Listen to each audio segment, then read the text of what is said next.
Oh, hi, everyone. Thank you so much for joining us. We're really excited to be here tonight with you all.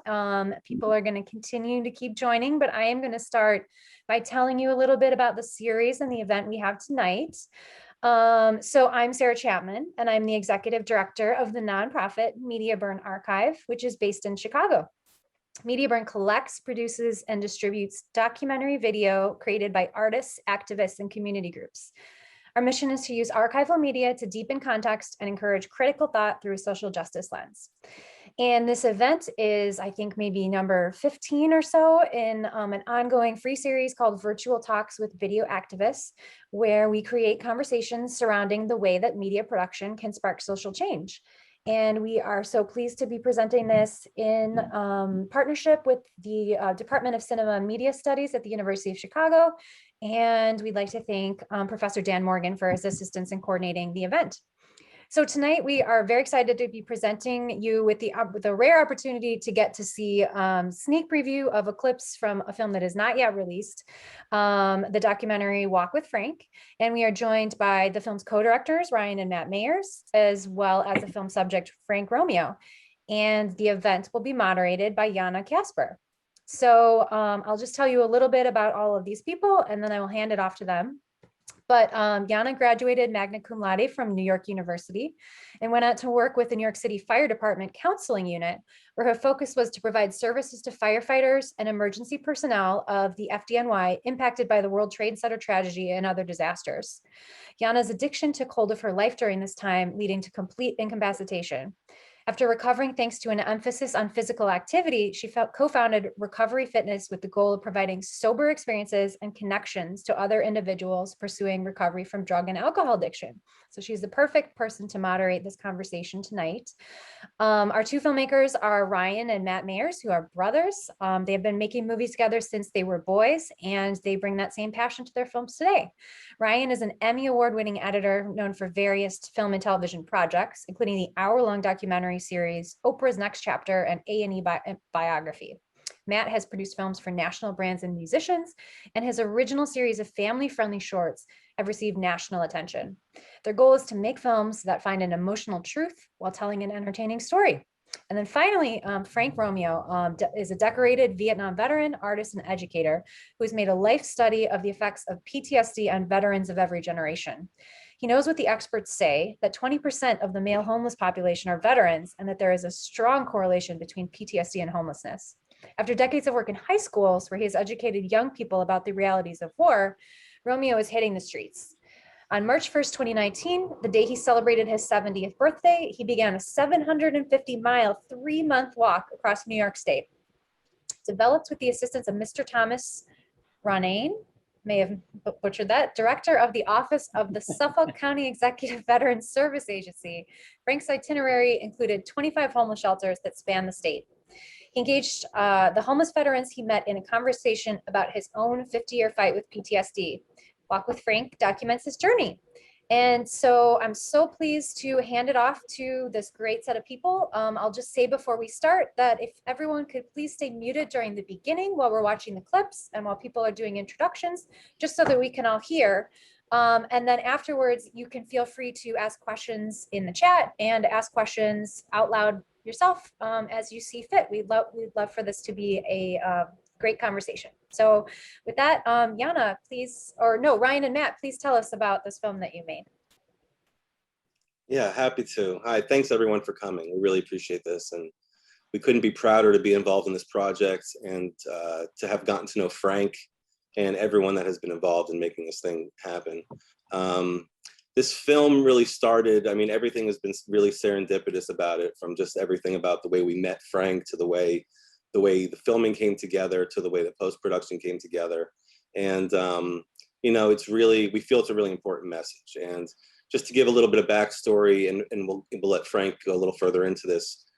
Frank's been suffering, you know, from PTSD ever since he came back from Vietnam in the late 60s. And Frank, you know, in a unique way, documented his discovery of the mental illness he was dealing with. And after 30 years, learning to come to terms with it, he discovered artwork as a way to sort of to sort of deal with his issues. And what he found even more importantly was he found it a way to help other people deal with their issues. So Frank spent years traveling around the country with the artwork and talking to veterans and sort of using his experience and his message to get people to open up. And all the while documenting what he was doing, whether it was photos, whether it was a blog, which eventually took Frank back to Vietnam, where he spent a few months in Southeast Asia, traveling the path that he traveled when he was there fighting in Vietnam, and basically seeing how the enemy dealt with post-trauma from their perspective. And seeing a whole country and a whole region move on from post-trauma, Frank realized that, not only was he stuck in place and this was helping him to move forward, but this was a message that he felt he could show to help other people move forward. So what he did was start, I guess, 4 or 5 years ago, started planning this walk, and this walk across New York State to sort of promote the curriculum that he's been building, that he piloted with Bayshore High School, but also to, again, document his journey traveling on the ground, meeting veterans, living amongst the homeless, seeing the issues that veterans face today. So, when we met Frank, we were sort of looking for a project to take on that was like this. We've been making films forever, but lately we've been trying to find stuff that has, some sort of social impact and can help people. And Frank sort of just kind of fell into our apartment one day with this project and this idea, and we kind of just we went with it. And aside from it being a life-changing experience for us, we became best friends with Frank and made a lot of best friends along the way. And the whole message and project has really changed our perspective on not just mental illness, but our veterans and just humanity in general. And we really feel like this is a really important film to help people to understand mental illness, to understand not just what they might be going through, but what someone in their family or friends might be going through. So with that, I'll turn it over to Ryan if there's anything you want to add. Yeah, quickly, I'd love to tell from my perspective, when I first met Frank, he was raising money for the walk itself. And I was there with our DP, or director of photography, Richard Chisholm, who was the one that introduced me to Frank. And Frank's spirit just, it was something that's so just resonant and amazing that I was so attracted to him and his story. And then when the walk itself happened, we were fortunate enough to have the opportunity to document it. And Matt and I aren't veterans, so we didn't really know what the story of a veteran was or what a veteran goes through. And to be able to go on this journey with Frank, we were almost able to see it through his eyes and be able to meet these veterans along the way and see how they responded to him. And every veteran responded the same way that Matt and I did to Frank, where they were so taken by him, and they were able to open up to him because of what Frank brought, and how open and honest Frank was. And with it, hopefully, we can spread the message of that mental illness is not something that needs to be stigmatized. That PTSD is not something that you should be embarrassed about or afraid to talk about. And that's something I think a lot of veterans deal with. That's something that we've seen. So yeah, one of the first things that struck us was how open and honest Frank talked about his issues. And, it's one of the things that draws you into him, and his ability to tell a story and just and willingness to talk about himself. And I think that willingness really is contagious. And I think it really gave us an opportunity as filmmakers to kind of really get some of these people to open up where they normally wouldn't have with a camera crew or, some random other veteran coming into their home or in their shelter or wherever, just to ask questions and talk. But it wasn't like that. We weren't approaching it from the point of view of trying to find treatment or trying to find cures for these guys. It was really just about listening. So that was a way that we sort of approached the storytelling as well. So we should let Frank talk, not take up all the airwaves. Hey, thank you for having us and doing this. It's been quite a journey. It started 5 years ago, and I had been advocating and teaching mental health and PTSD. Basically, I had a limited audience, and And I needed people, I needed to get the message out there. And I'm 72 years old now, and you know, times are kind of running out, and I needed people to pay attention. And so I thought, you know, perhaps they would pay attention with the walk, and it worked. And people started paying attention. It started out to be PTSD and veterans, and morphed. By the end of the walk, it was a mental health movement, and it took on a life of its own. And I'm lucky enough to have met Matt and Ryan. We just seemed to gel right from the beginning, and we became best friends, like they said, and we know each other's families well. And so it became almost, and you'll see from the clips, it became a family project. My family, their families, you know, and it just took on a life of its own. So it was quite moving, the whole project from beginning to end. And things seemed to fall in place. It was almost destined, and you know, kismet, that every time we went to do something, there it was, and things just happened for us. And again, it took on a life of its own. But you know, let's begin. Let's go to the film clips and get the ball rolling.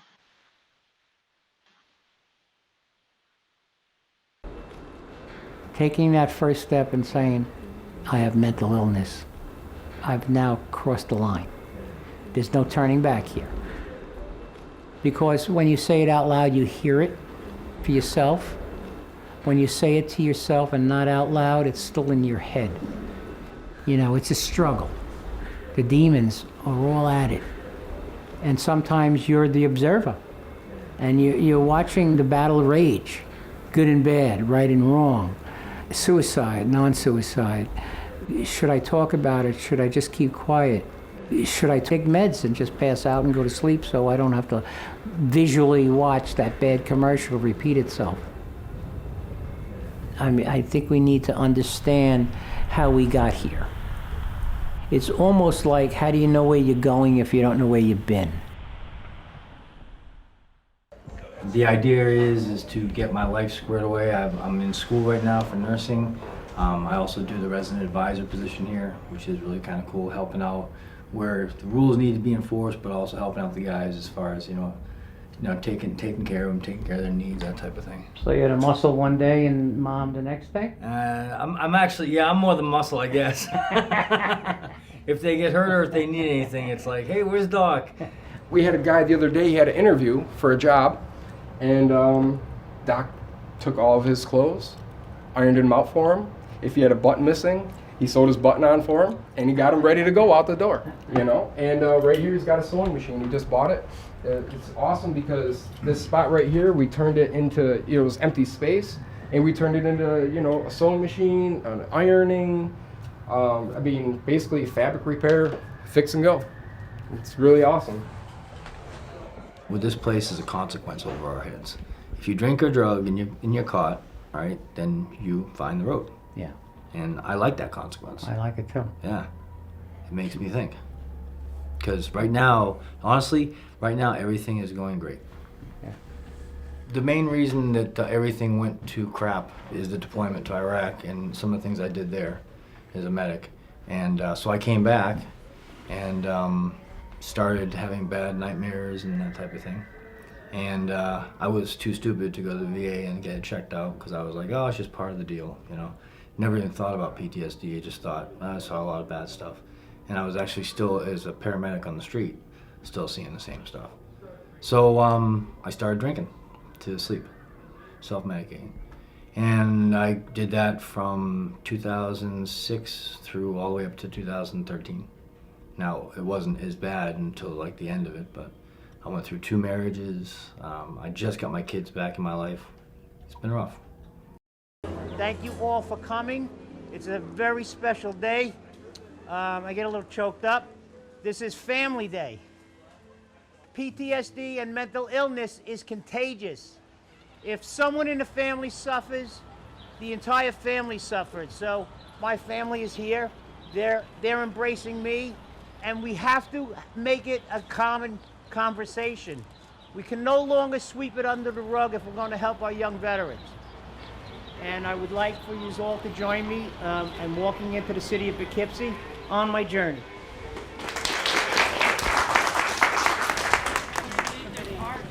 for Grandpa. You're walking with Grandpa. Eastbound lane is to your right. Right of the cones, eastbound lane. Yeah, I could do something. I can recall times where he has gotten very angry.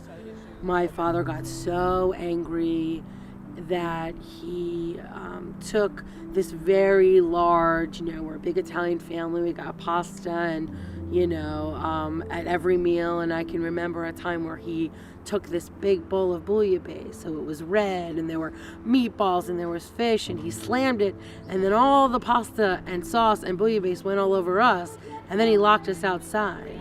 And so we're in white shirts and pasta sauce and meatballs and, spaghetti hanging out of our heads, and we often thought that this is who we are, this is what we look like. Oh, jeez, I'm sorry. What did I do? Almost poked my eye out. We'll keep it up high. Yeah. I'm short. I need to go somewhere where someone will see me. What was like that? We look back on it now and we laugh about it, and that's the way our family is about, things that he was going through. Come on. Come. Snuggle in with me. Keep me warm. He was open about his feelings towards us and affectionate, and there was always a hug and a kiss. But he could have a temper, an explosive temper. My sister and I would have this sort of little inside joke like, did Dad get all Vietnam on you? And for us, that meant, did he get to that explosive point?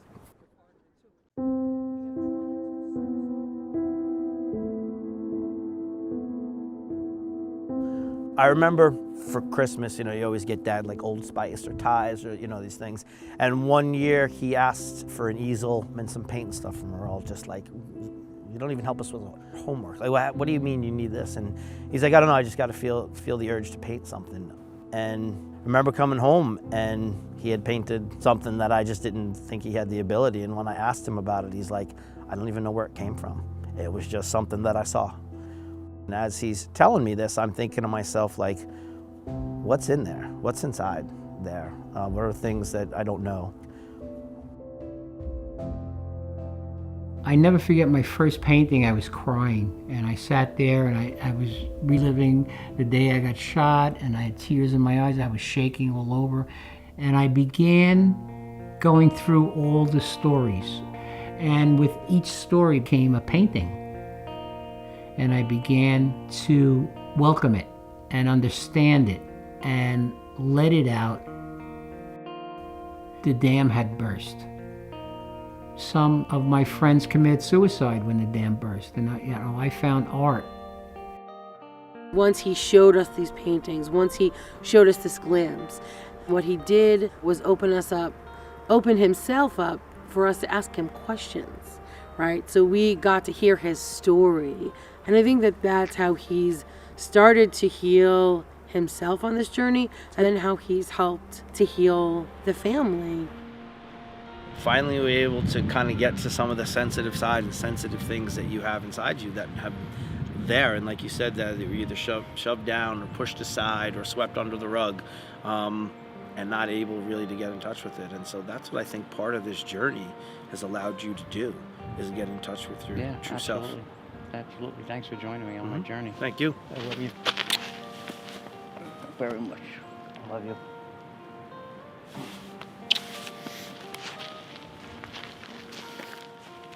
And then I thought, wow, this is important. The world needs to understand what I've discovered. I was documenting the emotional history of our country. This is art therapy as we know it today. I can't do it in front of my son yet. He's hurt, and I hope you are too. And I hope you have a lot of love and support, because I love you and support you. Thank you. I love you too. Now, can we walk with you? Yes, follow, go on my website. It's a two-way street. The communication is just vital for each other. I hadn't talked about anything And it was you that inspired me to say something. So, thank you.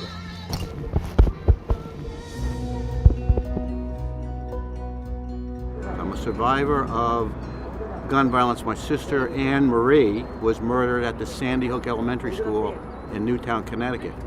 She was a first grade teacher, and she died with a pile of 6-year-old babies underneath her. And I got PTSD. My worst PTSD issues, still to this day, have to do with hearing a jet aircraft. A loud whine of a jet aircraft, where I can't, when I don't know where it is, where I can't see it. I'll stand in my backyard and I will look up and I will follow a plane across the sky just to know that he's still safely away from me. After my wife passed away, be 30 years ago, that was my trigger. She wasn't here to keep me grounded. Right. It was just a little child. That's when it all came out. I talk to other vets and say, you know, I know where you're coming from. Even though I didn't serve very long, but I lived with a guy that went to Vietnam for 3 years. I had to see him, how he was, the violent outrages and stuff like that. This little thing set him off. One day we were walking down the street and backfire. He's looking around, jumping. Sometimes as a kid that's hard to, you don't know what to say to dad because you don't know, if you say something to dad, you don't know if it's going to set him off or what.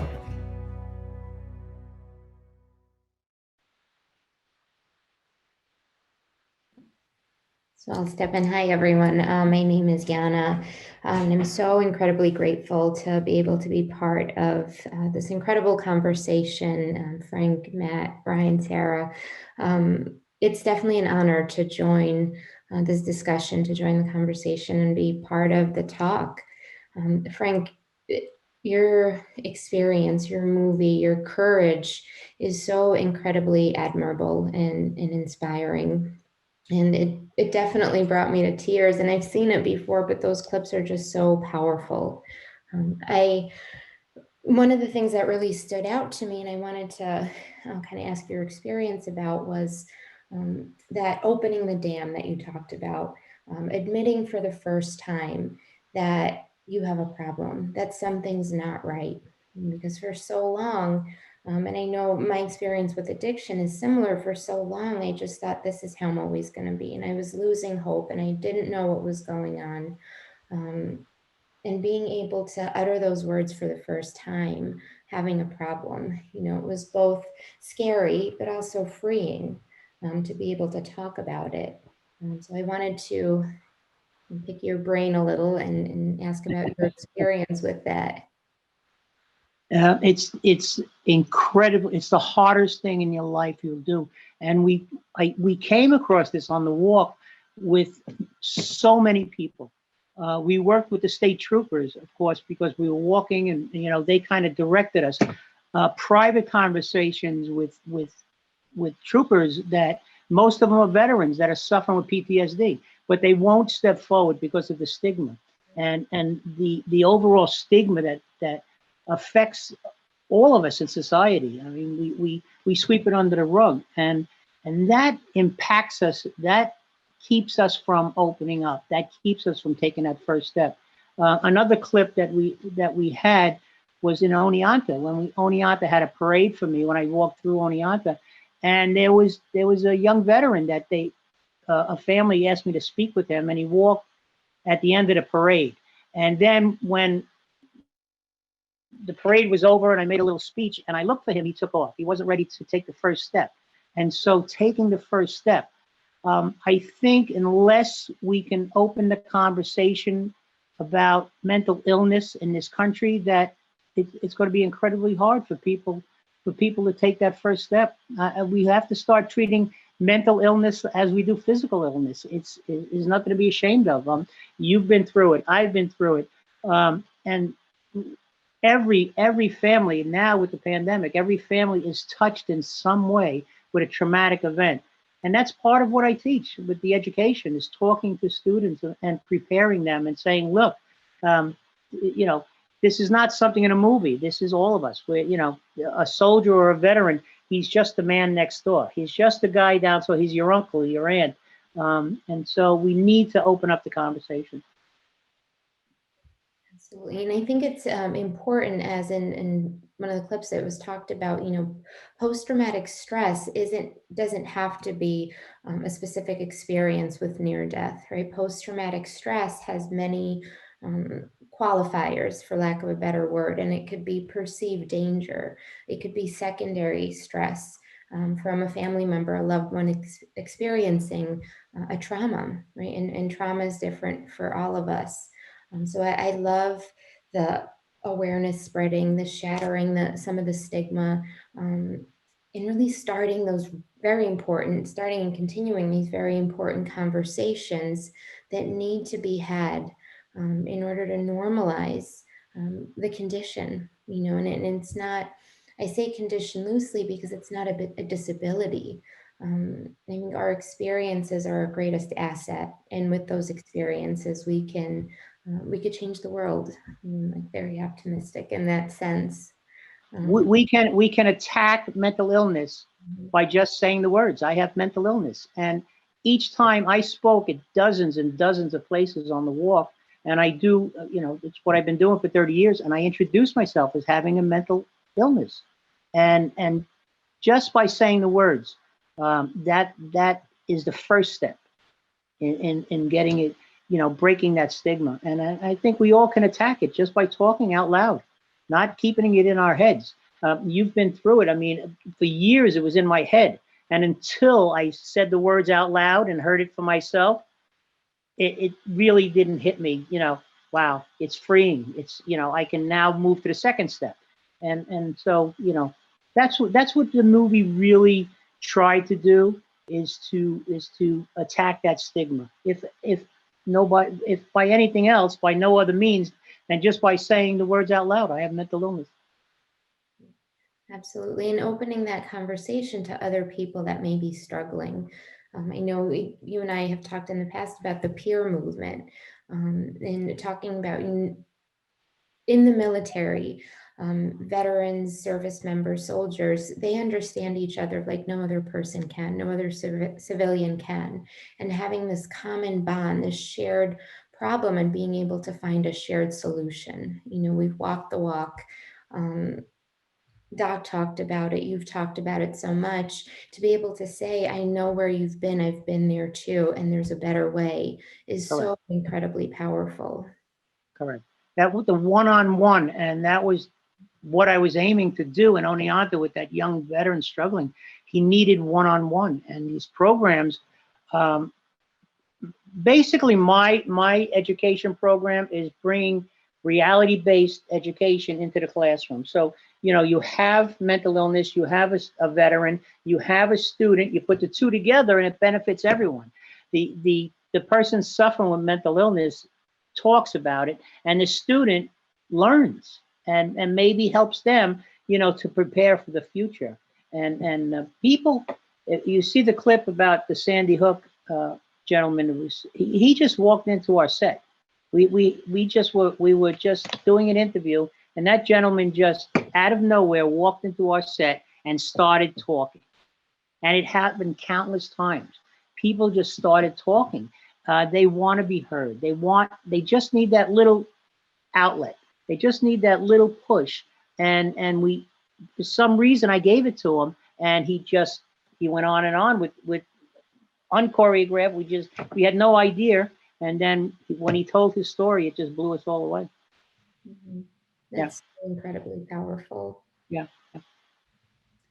Matt, Ryan, I have a question for you, and a side note to the audience. If anyone has a question or a comment, please feel free to type it in the chat or raise your hand. There's a raise hand function in the participants menu. Matt and Ryan, my question to you is, familiarizing yourself, having this kind of exposure, getting more awareness, gaining awareness about post-traumatic stress and mental health. What was your experience like around maybe misconceptions or stigma, or just your overall experience during the filming? Well, the first thing was, as I said early on, was seeing how open Frank was about talking about everything, and sort of learning about it. I mean, really getting a crash course, not just someone's personal experience, but someone, like I said earlier, who had documented the history of PTSD treatment and the evolution of the illness.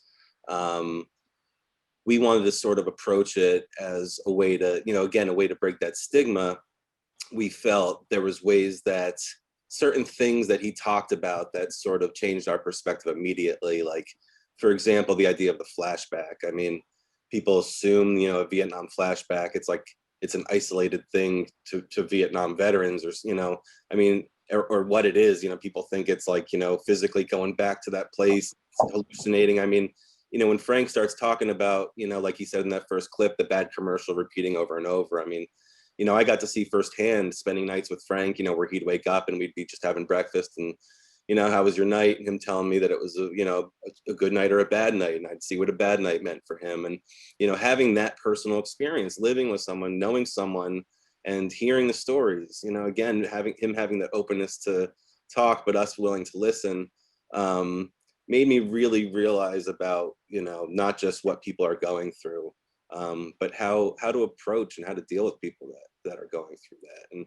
there is this disconnect between civilians and those that have served. And we felt like the most interesting thing that we found, since we were dealing with so many veterans, was there really isn't a disconnect. If you can just get past that, there's like that mental block of like, people are either afraid to ask the questions, or, they want to thank people for their service, but they don't want to talk about it anymore because they're afraid.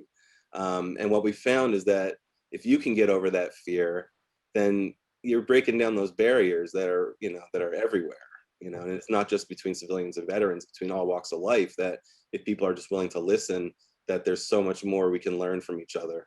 And that was kind of that was a larger message we kind of picked up in the film that was really inspiring to us. But it really came down to breaking that stigma and just the ideas around what is mental health, what is mental illness, and how do we understand it better. I just want to add, from a personal perspective, we deal with mental health issues with my son, and he deals with various disabilities, ADHD, oppositional defiance disorder. And for myself, it's been not only a challenge to understand it, but after getting to know Frank and realizing that these things shouldn't be stigmatized, it's made it easier for me to talk about it with other people. Because I feel like growing up, it was something that, if someone has an issue, you don't talk about it. And not only does it help me and my wife talk about it, but we get help, when you talk about it, then someone can offer help. And so that's really helped from a personal perspective, just the idea that mental health is not something that should be stigmatized. Absolutely. I love that so much, because I think of the word ignorance, and ignorance does not equate to stupidity. Ignorance means a lack of knowledge. And the more education, the more we can spread awareness about mental health, post-traumatic stress, the experience of veterans, the experience of people affected by addiction, the more that conversation becomes easier. And families and the individuals that are affected start to feel a part of, and not so alone and isolated. We often talk about the contagiousness of the wanting to share.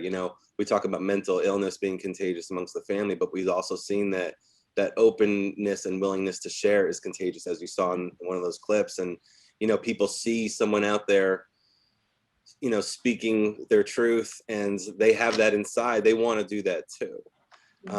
And on top of that, I think Frank's message of just getting out the door and sort of putting one foot in front of the other, taking one step at a time, I think it inspired me personally. I mean, just in the way I look at my life in the last couple of years since I've done this project, you look at things differently, and just the way you approach life, or your openness to things that might come in front of you. So I think the message is there for veterans and for anyone dealing with mental illness, but I also do think it goes much deeper. Absolutely. And speaking of one foot in front of the other, Dave Myers has a question that he put in the chat. Frank, David would like to know how you dealt with your disabilities while enduring such an arduous walk. You can see that you were limping and must have had a lot of pain. If you can share some of the physical of such a walk. Hi, Dave. Yes. Thank you for the question. We started out, and again, people were fighting with me in the beginning, and people that were even part of the project. There was a team that I put together to help me on this project. Why would I start in February? Well, my birthday, my 70th birthday was March 1st, so I began a week before that, and it was brutal. It was brutal, but it was an education program. Students throughout New York State, throughout the country, really, there were school districts that were following the blog, where they were following my posts, the film clips, and so they were using it as a lesson plan because I was basically introducing students to homeless veterans and veteran and different aspects of the walk. I was limping. I've since gone through therapy. It took a toll on my body. I have the bullet in my spine, has caused a lot of nerve damage, and hiking on the road is not like hiking in a path or dirt. It's constant pounding. The road is not forgiving. It doesn't give, and it's constant jarring your body. And at my age, it was a struggle. It was, especially in the cold weather, it was brutally cold in the beginning. Sub-zero days. There were a lot of really cold days. And these poor filmmakers, they would meet me in different places around the state, and they'd have to be carrying these cameras through the snow and the ice and rainy days. Matt and I got caught right in the center of the Brooklyn Bridge at a tremendous downpour, and we were just like halfway there, and we couldn't go back, we couldn't go forward.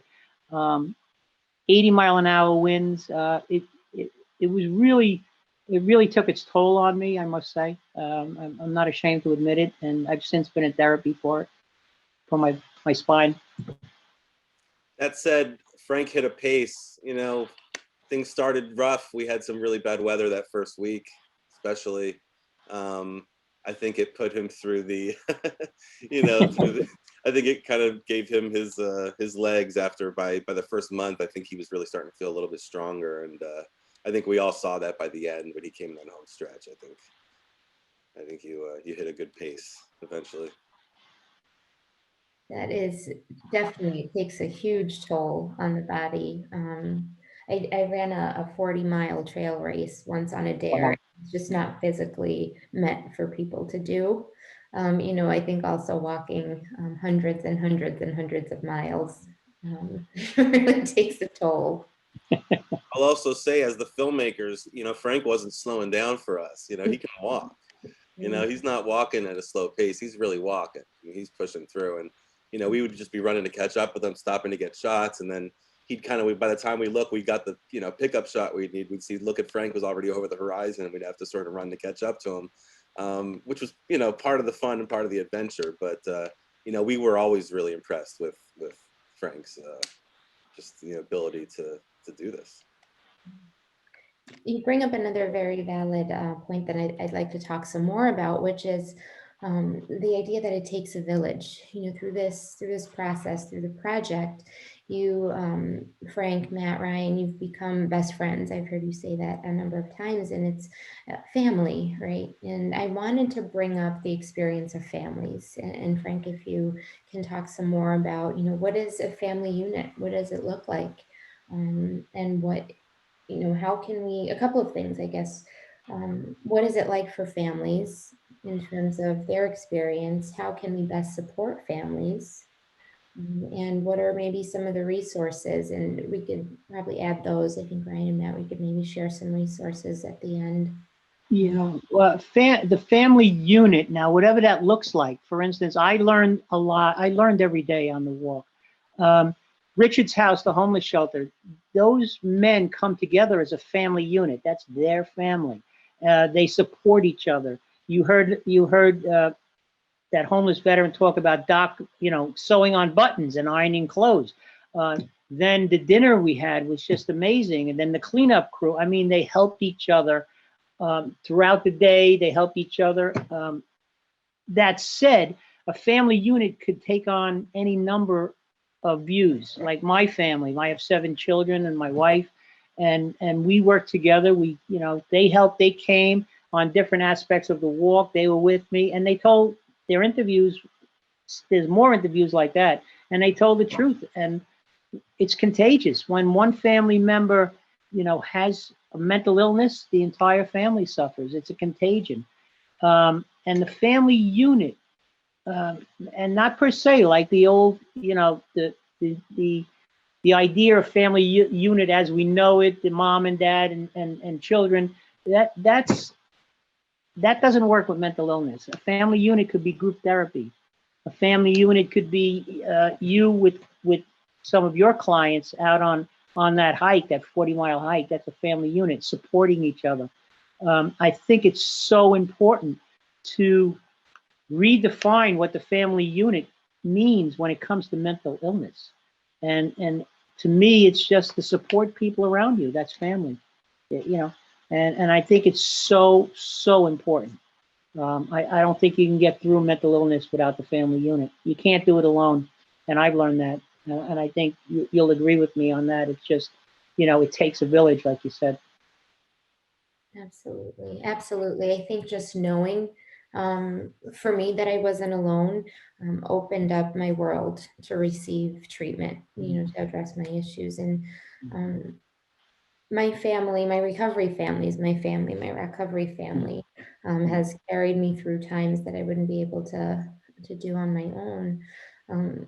Which brings me to another part about, you know, access and the type of resources, the type of treatment, and the importance of adequate care. You know, when someone like the gentleman that you were helping, when someone reaches out for help, how easy is it for the individual, the families to get linked up to adequate, dignified care for veterans? There's almost an overabundance of help. It's in every town in America.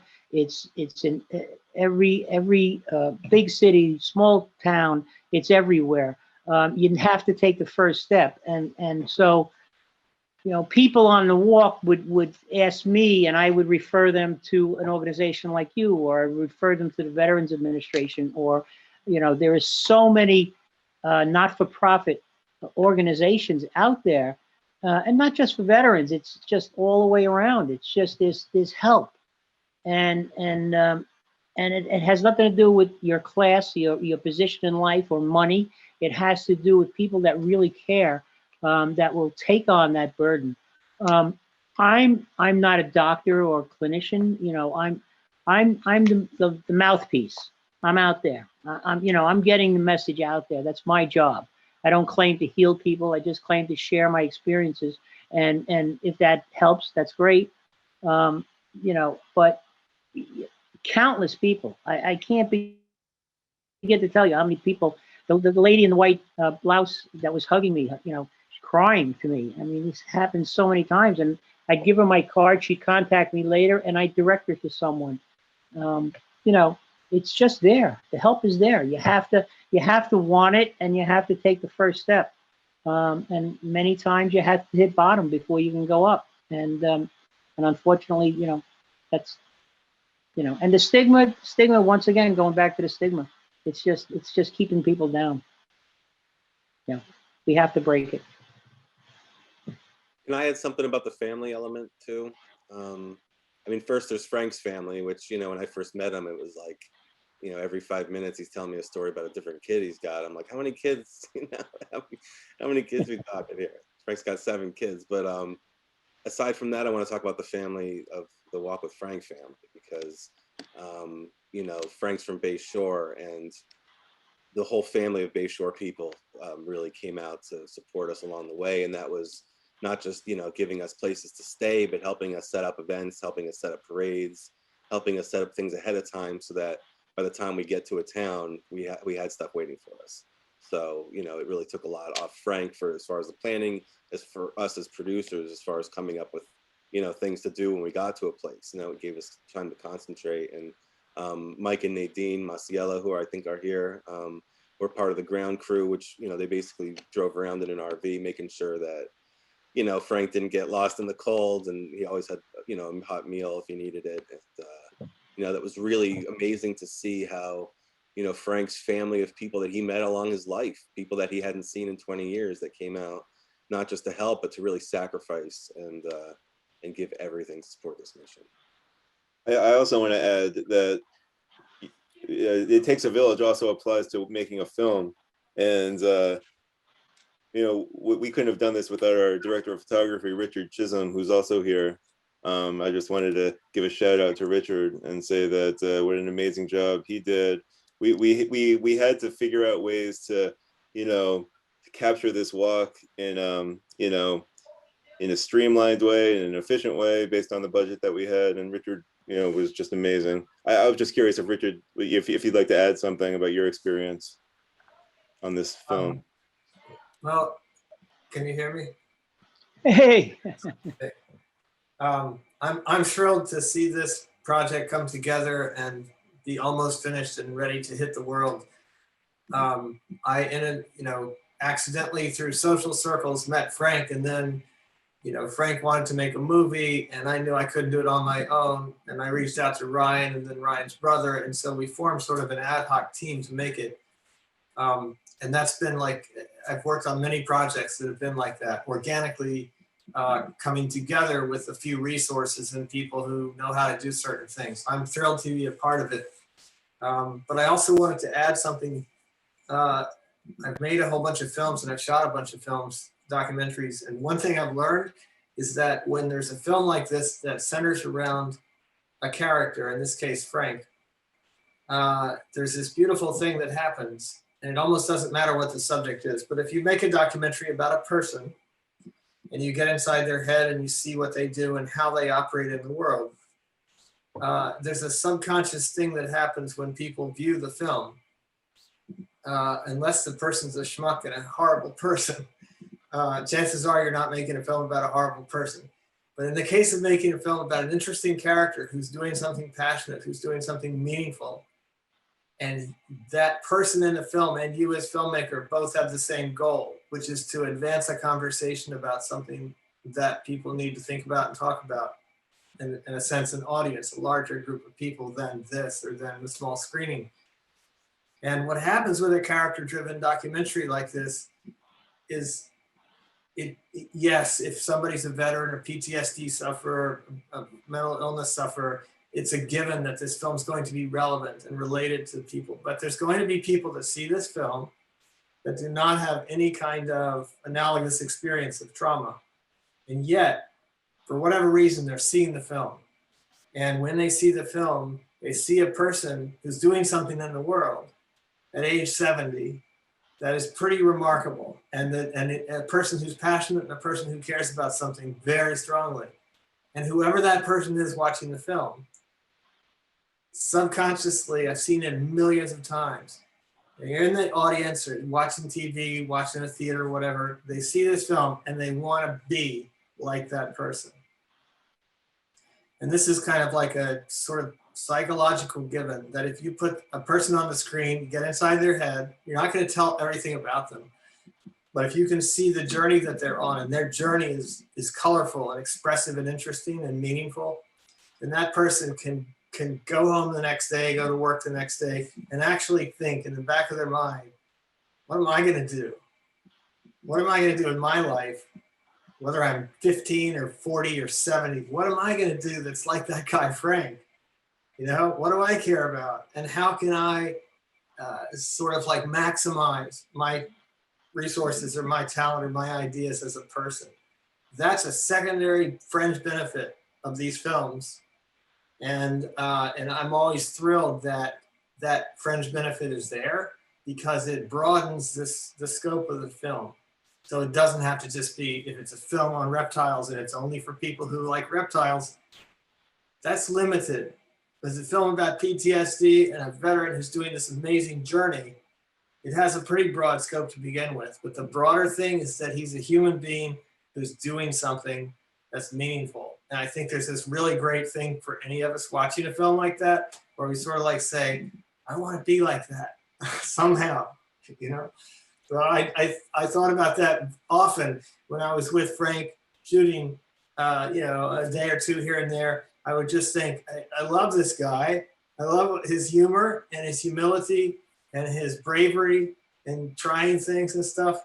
And then it would actually make me just sort of ruminate days later, like, I want to be like that. I want to be like Frank. So it's something that's built into the production of the film, that you sort of fall in love with your subject.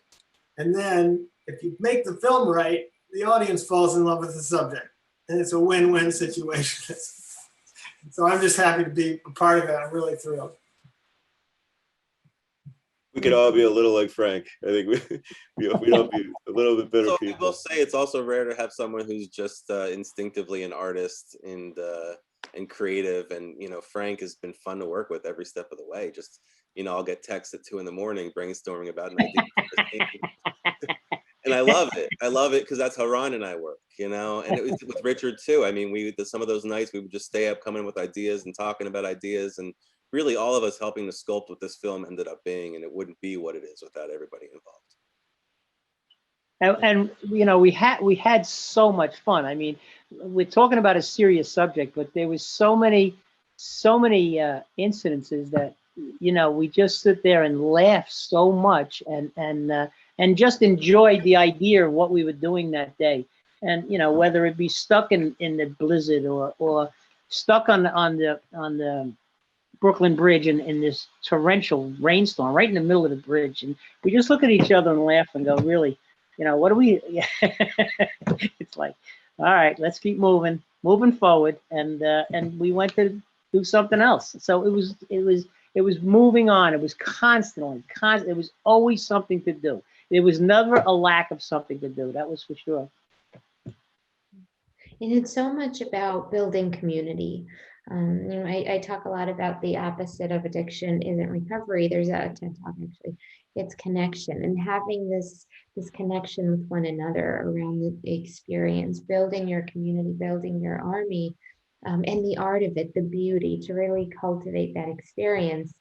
It makes me think of, Frank, when you took up art, and it was this incredible release, this expression, this way to express what you were, what was bottled up inside, you know, and then the power to be able to recognize our own power in being able to share ourselves, our gifts, the art, photography, filmmaking, our stories with the world, to really see that our voices have power, our stories have power, and we may have overcome insurmountable, you know, struggles and barriers, but we still have so much power to create change and to make an impact. And that's exactly what you were doing, what the film crew is doing, Media Burns.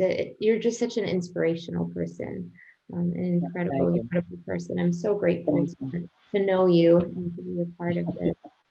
Thank you. In the beginning, the artwork, you know, because of the conditioning and during after the Vietnam War, and society really wasn't accepting the Vietnam veteran, and you know, the artwork was kind of an extension of that. I didn't show it right away. I was very apprehensive to show my artwork because it was, again, I was, you know, I wasn't sure if that, you know, that was going to be the way out. So you know, eventually it was discovered. I was dubbed the closet artist because, you know, I had finally shown it. And I remember the very first time I showed my artwork in public. It was a small little library out on Long Island, and probably, you know, hardly anyone came in. It was in the back room of the library, but it was that, okay, there it is. You know, the cat's out of the bag. It's on the wall. It's hanging, you know, for good or for bad. There it is. And just by chance, a local resident that was a writer for a local newspaper happened to come into the library and wrote an article about it. And again, one thing just led to another. But it was that feeling of release, that you know, that euphoria of just saying, wow, you know, there it is up on the wall. So take your best shot, you know, there it is. So that was another first step. There were multiple first steps. And again, you know, it's a very hard thing. That first step is always the hardest. It is, and it's and instead of but, right? And it's so incredibly rewarding to be able to find purpose and find meaning again, and transform, recreate our lives. The first step is the hardest, but there's a whole army of people that are ready, willing, and able to reach out their hand and help walk alongside you. And going back to family, and there's a part of the movie where I walk across the George Washington Bridge, and we kind of stop traffic. I'm greeted at the other end of the bridge by a senator, an assemblyman, state senator, and they invite me to speak at a Harlem community meeting of the community, which was phenomenal. I mean, you know, this is community, which was their family. Again, it's family. The Harlem Community Meeting, Civic Association, was their family talking about their issues in their own community. And they invited me in to speak, and I spoke to them. And it was just, again, it's family. And it takes on, family takes on a different view, a different perspective. Absolutely. And we have a question from Mary Ann. I realize there's so much more to talk about, and I wish we had a ton more time, but I'd really love to address this question. It's very good.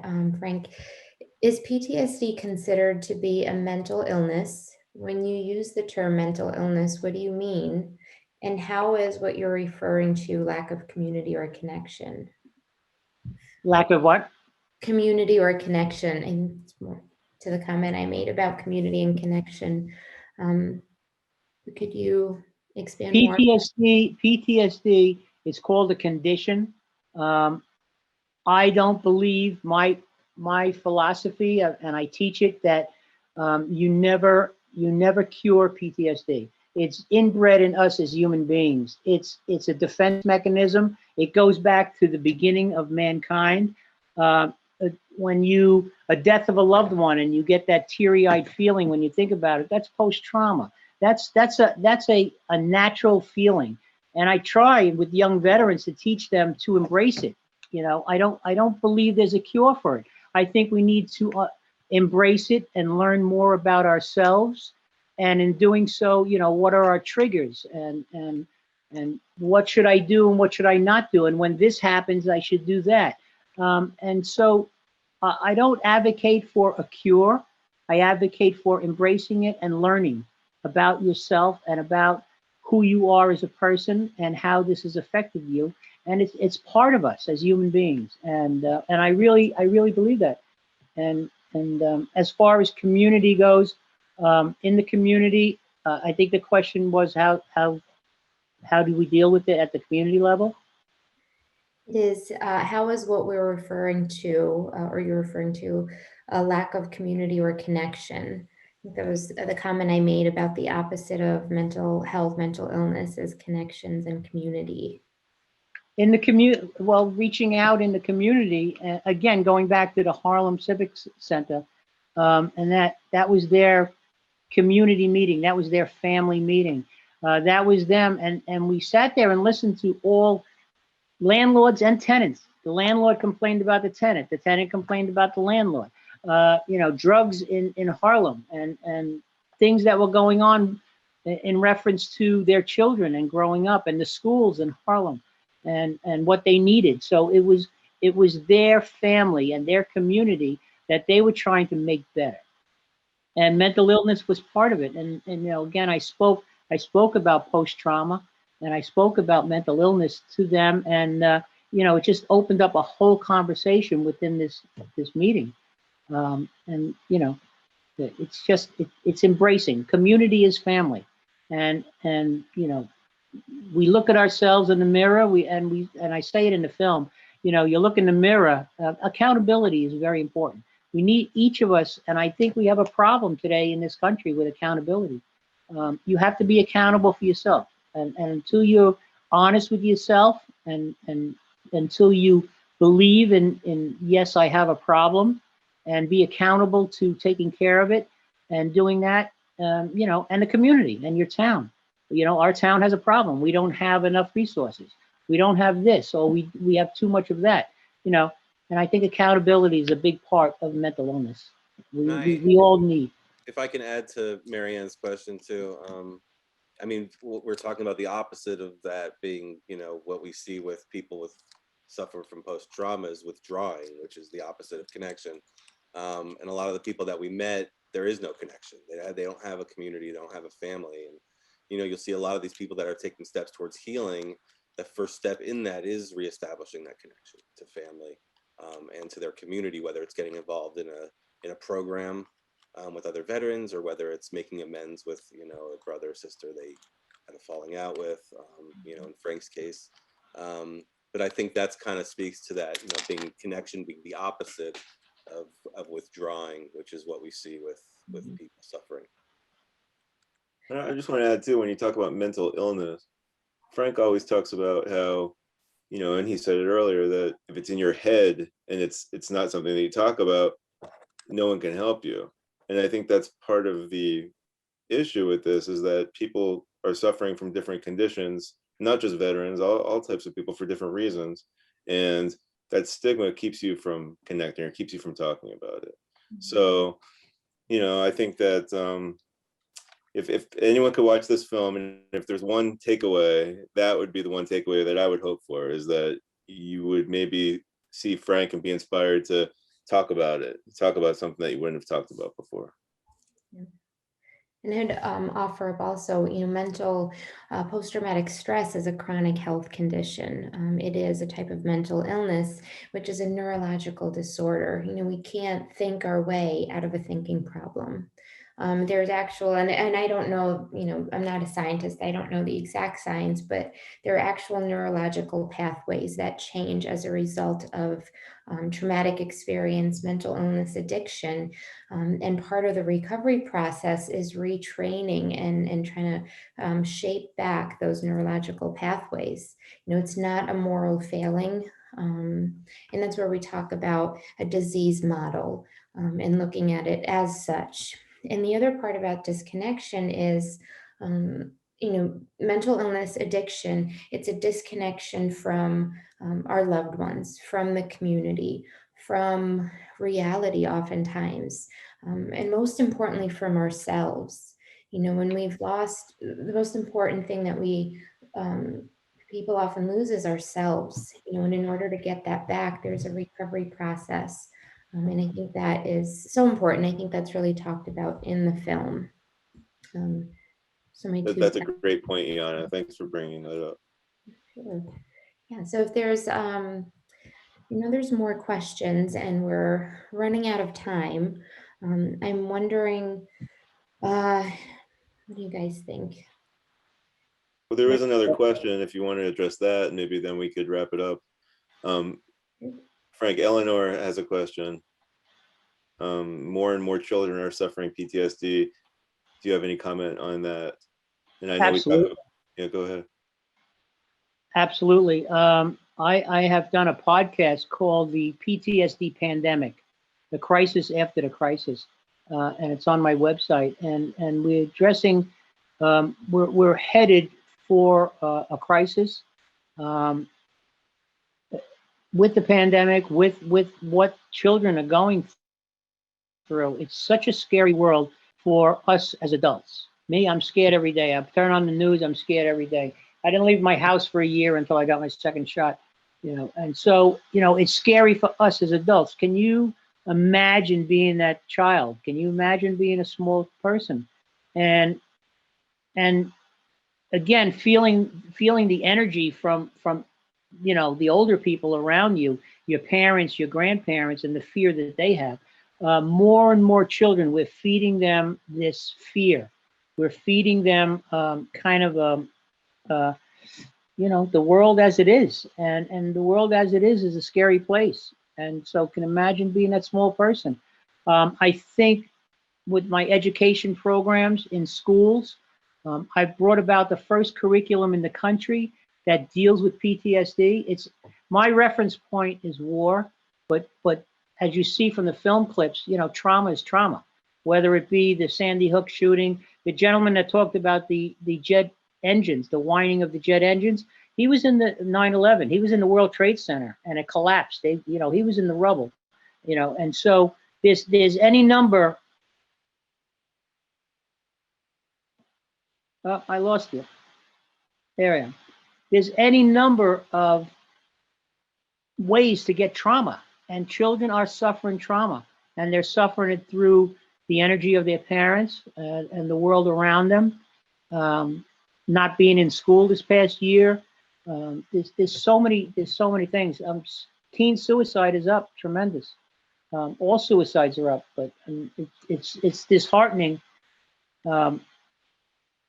It's disheartening when you hear about children, and it's a problem, and we need to address it at the educational level. I truly believe that.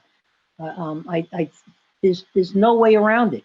We have to rethink education in this country, and with that, we have to rethink mental health, and we have to start talking about it. And the film crew has heard me speak. I'm brutally honest with young people, because by telling the world is a fantasy and everything's okay, you're not helping them. And I think we really need to think that approach and how we're going to have a conversation with our children in the future. Absolutely. There's so much power in our voices. Absolutely. And as we wrap up, I'm wondering if there's people out there that are interested in getting involved and learning more about the film, about the work that you're doing. How can they do that? They can go on our film website, walkwithfrankfilm.com. They could go on my walk website, walkwithfrank.org. Any number they can join. They could sign up for our on the walkwithfrankfilm.com. We have a journal. We have a newsletter. They could sign up. They could email us. We also have social media, Facebook. Social media. We're on Facebook. If you look up Walk with Frank Film on Facebook, and also they can go to Instagram and Twitter. We have Walk with Frank accounts on there. But I would say if you go to the website, everything is on there. You could even go to the social media from the website. So walkwithfrankfilm.com is probably the best place to go. I see Sarah's adding those links in the chat. If anyone wants to email me, feel free. I'll answer all emails. So anyone has any other questions that we didn't get to, feel free. I want to thank my team that helped me on this walk.